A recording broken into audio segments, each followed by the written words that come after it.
Welcome to the Weatherwise podcast. I'm your host, Ed Oswald. This year, we're doing things a bit differently. We'll be highlighting content from our YouTube channel in audio form. All our shows are available on YouTube, and we've provided the link in the description. We hope you enjoyed today's episode.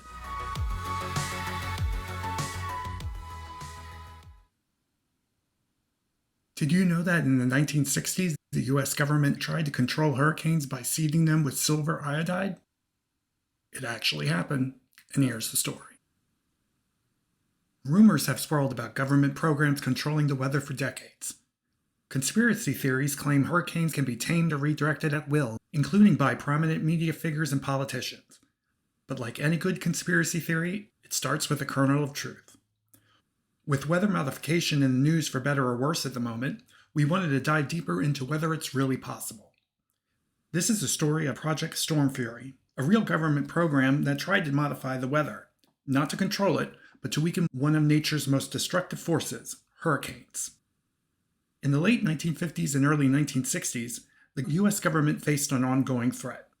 Hurricanes were increasing in frequency and their destructive power. The idea of stopping these storms became a dream for meteorologists and the military alike. The plan was based on cloud seeding, a technique that involves dispersing substances like silver iodide into clouds to encourage rainfall. The theory was that if silver iodide were dropped into the storm's clouds, it would disrupt the internal processes of a hurricane, causing it to weaken. The goal wasn't to stop the storm completely, but to reduce its power. Project Stormfury wasn't the first attempt to alter hurricanes, though. In fact, weather modification efforts began even earlier. In 1947, a joint project between General Electric and the U.S. military known as Project Cirrus saw the first ever hurricane seeding experiment. In October of that year, a hurricane off the coast, codenamed King, was seeded with dry ice in an attempt to weaken the storm.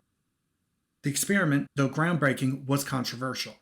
The hurricane, instead of weakening, unexpectedly changed direction and made landfall in Georgia. This led some to believe that the seeding caused the storm to veer off its original path, although that was never proven. Following the Cirrus disaster, weather modification took a back seat, at least publicly. The Department of Defense and Department of Commerce would continue seeding efforts through this period, most notably Hurricane Esther in 1961. The first drop of silver iodide in the eye well was followed by a drop the following day that missed. A drop in strength of 10% was observed after the eyeball drop, with no change the second day.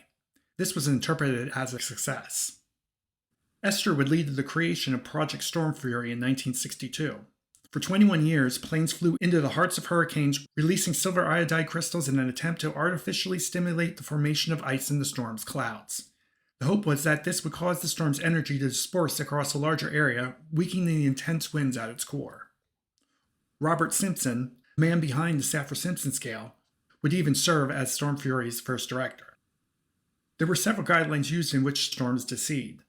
The hurricane had to have a less than 10% chance of approaching inhabited land within a day, it had to be in range of the seeding aircraft, and it had to be a fairly intense storm with a well-formed eye. The concept was to make seeding candidates rare, and that was the case.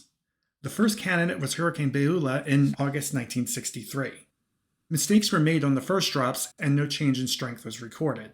However, on the second flight, seeders hit their targets, and the eye well fell apart and was replaced by a larger one, followed by a 20% drop in winds. Further experiments were not conducted until Hurricane Debby in 1969.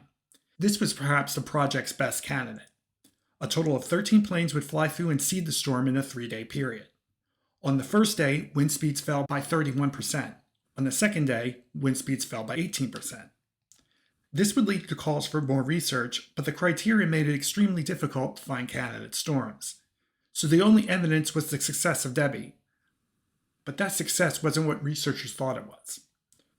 Upon further investigation, scientists realized that changes in the hurricanes weren't necessarily caused by the seeding.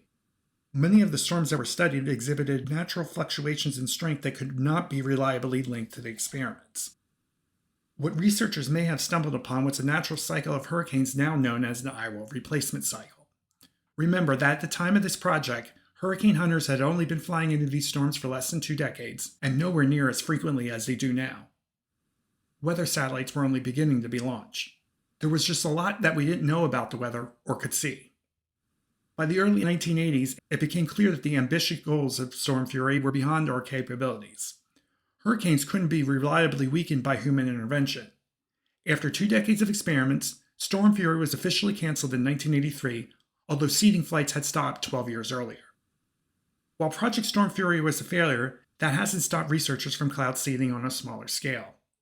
Here, there is evidence in studies that it can increase the amount of precipitation, but it's still not conclusive. Cloud seeding is also controversial, as it involves changing natural processes and may cause too much rain to fall, leading to flooding.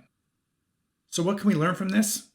For one, both the private sector and the government has indeed attempted to manipulate the weather, though not in the sinister ways conspiracy theorists suggest. If you still think it's possible, consider this. We are dealing with a storm typically hundreds of miles across. A plane is a small blip in this immense storm, and would be incapable of its own spreading enough material to make a difference. The science of meteorology is far more advanced today, allowing us to explain what researchers thought they were seeing then differently. Sure, cloud seeding is real, but weather control is not. The government can't control the weather, and Projects Cirrus and Stormfury prove it. But as climate change accelerates and storms grow more intense, the dream of weakening these powerful natural forces continues to captivate scientists and governments alike. Who knows what future discoveries may hold? For now, we remain at the mercy of the elements, but one thing is certain: we've tried.